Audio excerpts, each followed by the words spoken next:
বিসমুল্লাহ রহমান রহিম। সম্মানিত দর্শক, আসসালামু আলাইকুম। আমরা বর্তমানে বাংলাদেশে বিভিন্ন পরিস্থিতির মধ্যে বিএনপি জামাত ইসলাম বাংলাদেশকে যেভাবে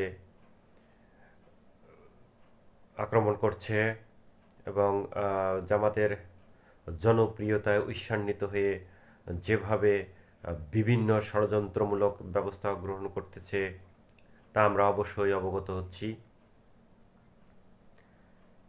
আমরা সকলে অবগত আছি যে তারেক রহমান যেদিন দেশে ফিরলেন সেদিন এই ৩০০ ফিট রাস্তার ওখানে সমাবেশ করলেন।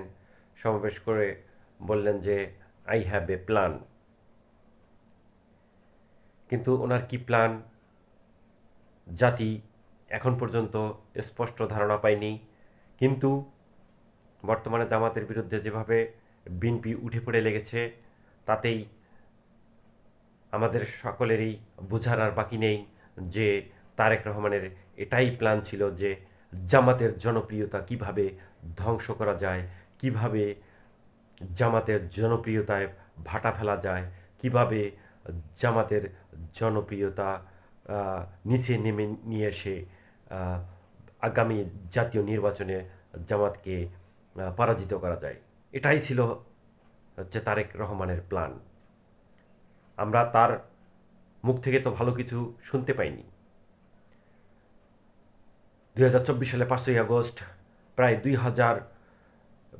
2,000 মানুষকে হত্যা করে যে ফ্যাসিস্ট হাসিনা ভারতে পালিয়ে গেল, প্রায় 40 থেকে 50 হাজার লোকজন যে আজকে আহত, কারো চোখ নাই, কারো হাত নাই, কারো পা নাই, কারো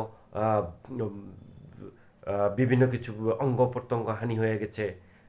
এই যে 40-50 হাজার লোক, তারপরে 2,000 লোকের শহীদ, এসব নিয়ে তারেক রহমানের কোনো বক্তব্য শোনা যায়নি। জুলাই চেতনাকে যারা ধারণ করে না তারা বাংলাদেশের মানুষকে কি দেবে সেটা আমরা অবশ্যই ইতিমধ্যেই তারেক রহমানের কাছ থেকে প্রমাণ পেয়ে গেছি। 1991 সালে জামাতের সমর্থন ছাড়া ক্ষমতায় আসতে পারতো না। আবার 2001 সালেও জামাতের সমর্থন নিয়ে তারা ক্ষমতায় এসেছে। কিন্তু সেই জামাতকে এখন তারা একমাত্র পথের কাঁটা মনে করে জামাতকে দমন করার জন্য উঠে পড়ে লেগেছে। এর প্রমাণ আমরা দেখতে পাচ্ছি জামাতের আমিরের এক্স এক্স হ্যান্ডেল আইডি যে হ্যাক করা হয়েছে, হ্যাক করে কুরুচিপূর্ণ মন্তব্য করা হয়েছে। সেই মন্তব্য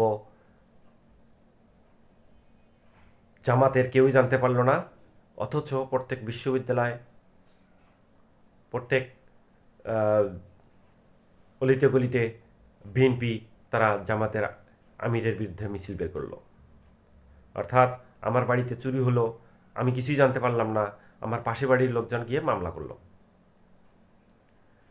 ঠাকুর ঘরে কেড়ে আমি কলা খাইনি। হ্যাঁ, তো এটা অলরেডি তারা প্রমাণ করেছে যেটা হ্যাক হয়েছে। কিন্তু এই এই হ্যাক যে হয়েছে জামাতের আমির এটা বলতেছে, তারপরে তারা প্রমাণ দেখাচ্ছে প্রজেক্টরের মাধ্যমে, তারপরেও এখন তারেক রহমান বলতেছে এরা মিথ্যাবাদী। তারেক রহমানের মুখে অন্যকে মিথ্যাবাদী বলা শোভা পায় না। তিনি সবচেয়ে বড় মিথ্যাবাদী এবং প্রতারকই বাংলাদেশের বুকে এখন। 17 বছর লন্ডনে বসেছিল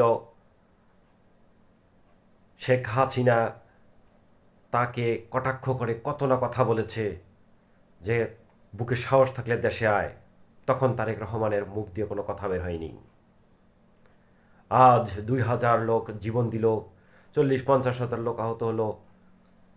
তারা তাদের রক্তের বিনিময়ে তারেক রহমান আজকে দেশে আসতে পারছে। কিন্তু তাদের নিয়ে তার কোনো প্ল্যান নেই। তার I have a plan, I have a plan এখন জামাতের মানুষকে মারতেছে, জামাতের আমিরের আইডি হ্যাক করতেছে। এসবই হচ্ছে তার জন্য প্ল্যান। তো এই তারেক রহমানের এই প্ল্যান জনগণ কর্তৃক বাজেয়াপ্ত হয়েছে। জনগণ এই প্ল্যান গ্রহণ করেনি। জামাতের আমির ইতিমধ্যে তারেক রহমানকে ওপেন চ্যালেঞ্জ দিয়েছেন যে আমরা উন্মুক্ত মাঠে বিতর্কে বসাবো, আমাদের আইডিয়াগুলো শেয়ার করব। আসুন, তারেক তারেক রহমান এই চ্যালেঞ্জ গ্রহণ করতে পারবে না, কারণ তারেক রহমানের কোনো ইনোভেটিভ থিঙ্কিং নাই, কোনো উপস্থিত বুদ্ধি নাই। সে যত সব প্রোগ্রামে যত সব কথা বলছে, সব কিছুই মানুষের লিখে দেওয়া স্ক্রিপ্ট নিয়ে সে কথা বলছে। সুতরাং এই ধরনের লোকজনদের হাতে বাংলাদেশ, আগামীর বাংলাদেশ কতটা নিরাপদ, আমাদেরকে অবশ্যই চিন্তা ভাবনা করতে হবে। যারা নিমকহারাম, বেঈমান, বিশ্বাসঘাতক, প্রতারণা, যাদের মেইন অস্ত্র, তারা এই বাংলাদেশের 18 কোটি মানুষকে কি দিতে পারবে, সেটা এই 18 কোটি মানুষের আর বোঝার বাকি নেই। ছলে বলে কলে কৌশলে কোনো রকম ক্ষমতায় আসতে চায়, ক্ষমতায় এসেই আবার লুটপাটের রাজত্ব কায়েম করতে চায়। বিগত সময়ে যখন 5বার বাংলাদেশ দুর্নীতিতে বিশ্ব চ্যাম্পিয়ন হয়েছে, সেই পরিস্থিতি আবার নিয়ে আসতে চায়। এই 17 মাসে যত ফেসিবাদী আচরণ এখানে হয়েছে, বাংলাদেশের মাটিতে হয়েছে, তার সবগুলোর জন্যই দায়ী হচ্ছে বাংলাদেশ জাতীয়তাবাদী দল বিএনপি। সুতরাং এই বিএনপি থেকে আমাদেরকে সাবধান হতে হবে এবং আগামী নির্বাচনে দেশের শান্তি এবং কল্যাণ যদি আমরা নিশ্চিত করতে চাই, তাহলে বাংলাদেশ জামাতি ইসলামীর দাড়িপাল্লায় ভোট দিতে হবে। আমরা এই ভুল আর বারবার করতে চাই না। আমরা নির্বাচনে ভোট দেওয়া মহান আল্লাহ তাআলার একটা পবিত্র আমানত। আমরা এই আমানতকে খেয়ানত করতে চাই না, কারণ এই মানে একটা মানুষের, একটা মুসলমানের জীবনের জন্ম থেকে মৃত্যু পর্যন্ত প্রতিটি মুহূর্তই আল্লাহর কাছে হিসাব দিতে হবে। সুতরাং এই ভোট আমি যাকে দেব, এটাও হিসাবের মধ্যেই। আমি যেন মহান আল্লাহর দরবারে উপস্থিত হয়ে আমি যেন বলতে পারি যে আমি এই ব্যক্তিকে ভোট দিয়েছি এবং এই জন্যে ভোট দিয়েছি।